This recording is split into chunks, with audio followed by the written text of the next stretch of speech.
நம் குடும்பத்தைச் சேர்ந்த 41 பேர்களை இழந்ததுக்கப்புறம் கிட்டத்தட்ட 80 நாளுக்கு அப்புறம் நாளைக்கு தாவேக தலைவர் விஜய் அவர்கள் பொதுவெளியில் பொதுமக்களை சந்திக்க இருக்காங்க ஈரோட்டில். இதுக்கப்புறம் நடக்க போகிற மீட்டிங்ஸில் தலைவர் ஆல்ரெடி வலியுறுத்திக்கிட்டே இருக்க மாதிரி இராணுவ கட்டுப்பாடோடவும் முன்னுதாரணமாகவும் அந்த நிகழ்ச்சியில் பங்கேற்கணும்னு நான் கேட்டுக்கிறேன்.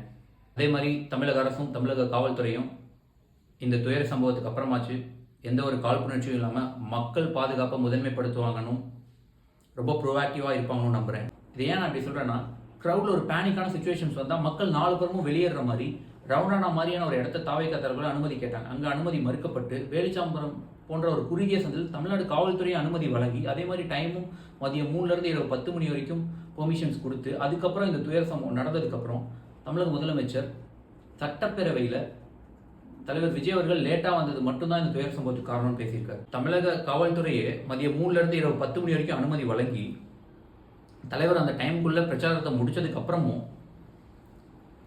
இந்த மாதிரி ஒரு துயர சம்பவத்தையும் அரசியல் ஆதாயம் தேடும் தமிழக முதலமைச்சர் அவர்கள் சட்டப்பேரவையிலே இப்படி ஒரு அப்பட்டமான பொய்யை சொல்லியிருக்காரு. சமீபத்தில் வெஸ்ட் பெங்கால் நடந்த ஒரு விளையாட்டு நிகழ்ச்சியில் ஏற்பட்ட கலவரத்தினால அங்கே இருக்க ஸ்போர்ட்ஸ் மினிஸ்டர் தானாக வந்து பதவியை ராஜினாமா பண்ணியிருக்காரு. இங்கே 41 பேர் இழந்த அந்த கரூர் சம்பவத்துக்கு அப்புறம் அந்த கரூர் மாவட்ட எஸ்பி மேலே கூட ஒரு சஸ்பென்ஷன் ஆர்டர் கூட இது வரைக்கும் எடுக்கல.